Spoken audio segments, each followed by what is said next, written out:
to be locked in. And a huge cheer through the crowd. Yeah, you can see, like, I think Goom probably heard it as well. Bit of a sly grin on his face as well. Not necessarily known for this pick. I mean, a pick, frankly, that he for some pressure more. Faker's flash still down. He used his charm. Charm doesn't actually hit onto anything at all, but Owner is moving in here. Threaded volley doing a fair bit of work as Croco just trying to bide his time as now Faker getting on in there, and Croco is in so much trouble. He flashes, he finds the Q! And the monkey will live! The doggos don't find the daggers either, and Closer is now looking to finish off Owner if he can. Carrier comes in, and that is going to be the cow saying no to all these shenanigans. Wow. A lot of animals in the mid lane, but a big win for the bros. Flash Q from Croco, and Doran's in trouble now. Wait, the flash forward, the goalies, the maiden! Are they going to be able to get the kill? Once again, solid early is Faker. Where are you at? Oh dear. Rocks are down. Yeah, the rocks go down, and Faker not going to be able to do too much about getting out of the way of this one. It's good charm onto Closer, but I don't think it's going to save him, and it in fact does not. Potentially aware of this. See what he decides to do. They're going to get a plate at worst case scenario, but I think they're going to get a Jace too. As here comes the Wukong. Yes, I think Doran getting the idea that he's going to have to try and clear out the wave. The Ghoulie Wall comes down, the arrow sails on through, so does the True Shot Barrage. That's pretty good. good. This demolished proc he didn't get a second ago, and it's just gone. Yep. That doesn't cancel teleports anymore, so he may be dead. I think there was a real window for T1 to try to do something a little bit more aggressive while Closer was showing there on the bottom lane and try to make something happen for this Herald, but they instead kind of slow-played it. Faker was a very long rotation down to the bottom lane.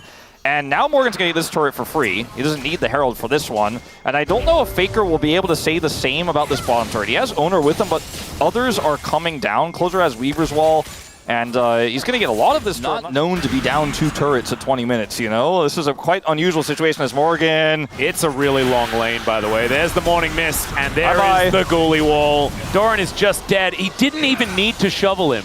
Solo kill. Yeah, that was, well, it was more of like a 5-person kill because there was like 3 Ghoulies, a Maiden, and a Yorick. Arrow missed. Solo kill. Well, I mean, that's actually what it was. You know, if Hype stole the kill with the arrow, I don't know if we'd feel good or bad about it. I think we'd just have a giggle. Yeah. That's probably where I'd be at. As, yeah, Morgan's like, okay, my minions are better than yours, Morgan. I mean, he's so big. He has Shojins. Yeah, look at this. He kills him if he doesn't He's able to flip out of there. But now it's Gumayusi's turn. Faker comes in. Great sidestep. I think Morgan is definitely dead, but he's demonstrating that he's pretty scary. Gets a bunch of his health back. He's running around in circles. The Ghoulie Wall is cute. And the Maiden is going to go down. So Maidenless and dead is Morgan, but Otacon is also dead. Yeah, I liked it when he killed Doran. That was the good part. The rest that was the good part. Was kind of cool because they got Otacon. It looked a little bit funny, but so many people have to come to deal with the side lane pressure threat. That is exactly what you want with your side laner. If Doran dies again, then it's 100% worth, as he has to go in because he knows that he's dead. Good flash comes out there, but Closer puts himself in. The Cyclone from Croco is extraordinary, and they just keep the doggo in the sky, and Closer survives. Yeah, untarget all this! Yeah, exactly, as the turret also goes down as a cannon minion. And then down. Yep, and now Faker is looking to get a dive onto Closer here. Seismic Shove actually headbutted into, that was so weird. Not on my mid laner! Yeah, they are all defending Closer.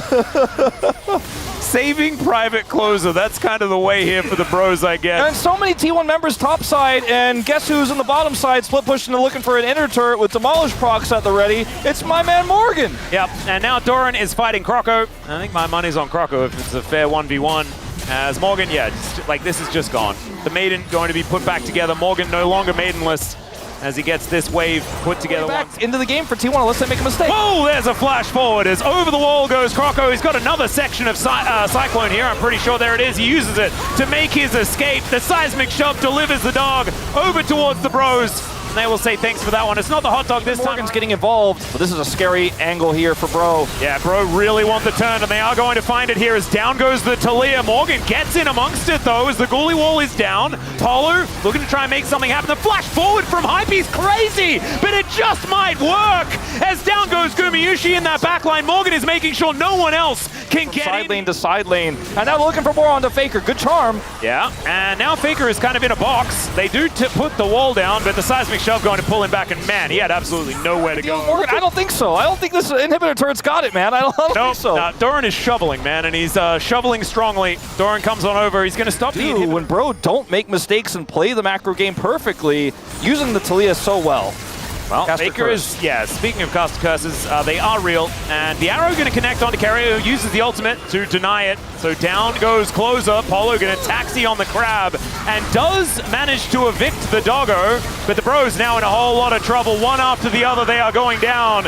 As at least it was the decoy that fell there. The flash charm going to be able to pick up Croco, but the goalie wall will just deny. Owner able to front flip his way out.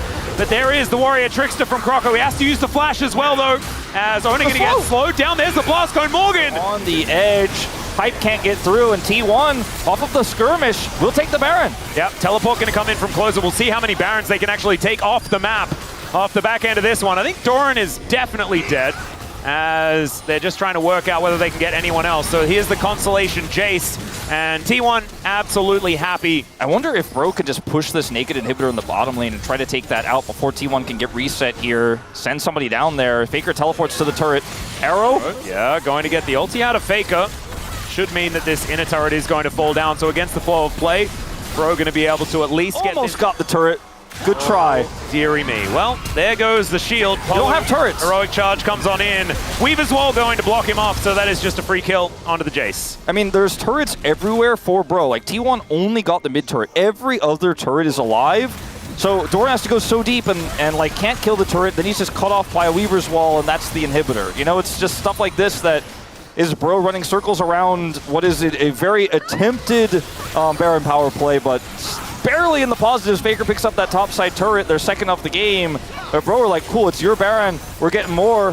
Inhibitor down, and now threatening the mid inhibitor turret as Faker returns home. But this is the end of the Baron, and it's not a positive. It's not. And the arrow going to connect on to Carrier, who doesn't press the ulti button, holds onto that one intelligently as well. There's now Morgan throwing out some mist, but as you can see, it's Hype getting to work on the second inhibitor for the Bros. And the base is getting so small here for T1. Any mistakes? They're not. And they're putting the Eric into the only other side of the map that does have an inhibitor. As I say that, he's teleporting into the mid lane. Two of them in the bottom lane. I don't think T1 can win this, or maybe a steal. Crucial Barrage was cute. Barely close. Yeah. Kill Morgan is just not realistic.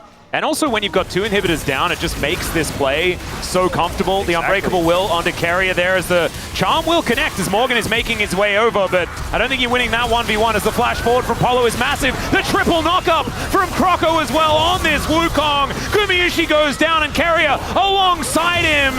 And Doran, of course, is dead at the same time. Faker still in this 1v1 as the Blast Cone might save his life. And the popcorn for Dagon is tasting better and better as the Bros look to knock down the Nexus and bring us to a Game 3. Oh, what a day for a 6-gamer, Wolf. Oh man, back-to-backs, in fact.